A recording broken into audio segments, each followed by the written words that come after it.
Assalamualaikum warahmatullahi wabarakatuh. Selamat pagi, salam sehat semua untuk anak-anakku. Baiklah anak-anak, untuk hari ini kita akan belajar materi tema 1 sub 1 pembelajaran yang ke-5.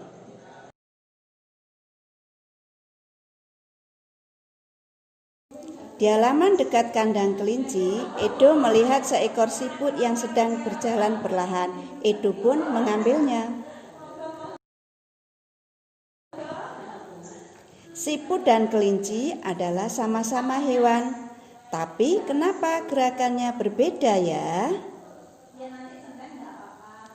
Kelinci bergerak sangat cepat, berlari dan melompat, sementara siput berjalan sangat lambat. Kenapa bisa begitu ya? Edo penasaran. Ayo, siapa yang bisa membantu Edo? Kenapa Edo penasaran? Kelinci dan siput.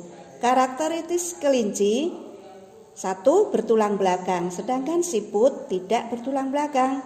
Yang kedua, kelinci gerakannya lincah dan cepat, sedangkan siput gerakannya lambat. Yang ketiga, kelinci berpindah tempat dengan berlari, berjalan, dan melompat. Sedangkan siput berpindah tempat seolah-olah merayap. Yang keempat, karakteristik kelinci, tubuh ditumbuhi oleh bulu-bulu. Sedangkan siput memiliki cangkang keras di luarnya sebagai pelindung. Untuk kelinci, karakteristik yang kelima, alat gerak, sepasang kaki depan dan sepasang kaki belakang.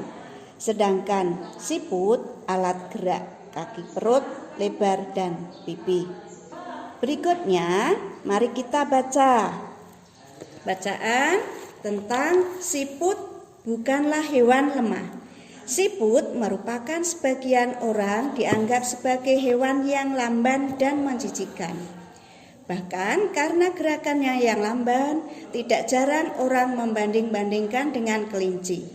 Siput juga dianggap menjijikkan karena tubuhnya yang penuh lendir. Sebenarnya siput memiliki kelebihan dan keistimewaan. Kelebihan dan keistimewaan siput itu merupakan karunia Tuhan yang tidak dimiliki oleh hewan-hewan lain. Apa saja kelebihan dan keistimewaan tersebut? Siput merupakan hewan yang berjasa dalam menguraikan serpian daun-daunan. Kenapa berjasa? Karena siput memakan daun-daunan dan menjadikannya bagian-bagian yang kecil atau serpian, sehingga mudah untuk diuraikan oleh bakteri pengurai. Jika benda-benda yang besar seperti daun berubah menjadi serpian dan diuraikan, akan bermanfaat bagi kelestarian lingkungan sekitar siput berada.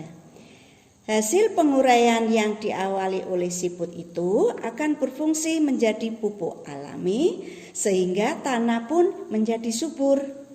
Siput adalah sang pengembara yang mandiri. Meskipun siput berjalan lamban, namun siput memiliki stamina yang sangat bagus. Karena pengembaraan siput pun sangat luas. Pengembaraan siput dimulai sejak siput menetas. Setelah menetas, siput langsung mandiri. Siput tidak lagi terikat dan bergantung pada induknya. Ide pokok dari paragraf pertama adalah, mohon diperhatikan ya, siput dianggap sebagai hewan yang lamban dan menjijikkan. Ide pokok itu terdapat pada awal kalimat ya. Untuk paragraf yang kedua, siput memiliki kelebihan dan keistimewaan, juga terletak pada awal paragraf. Yang ketiga, ide pokoknya siput merupakan hewan yang berjasa dalam penguraian daun, juga terletak pada awal. Kemudian yang keempat atau yang terakhir, siput adalah sang pengembara yang mandiri. Jadi ide pokok keempat tadi terletak di awal kalimat. Masih ingat anak-anak dulu di pembelajaran yang lalu juga kita belajar tentang ide pokok. Nah, ide pokok atau gagasan pokok yang kalimat utamanya terletak di awal kalimat disebut ide pokok deduktif.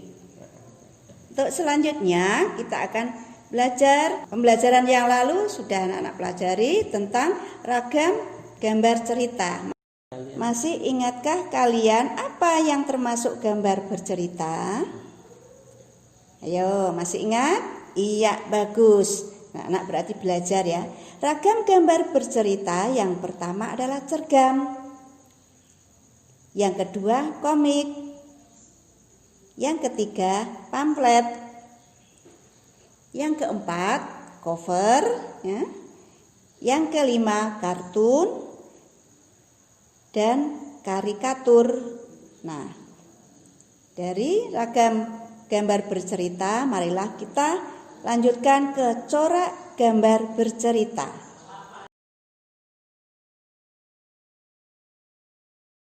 Corak gambar yang pertama adalah realis. Apa itu realis? Realis merupakan gambar yang dibuat seperti keadaan aslinya. Yang kedua, karikatur.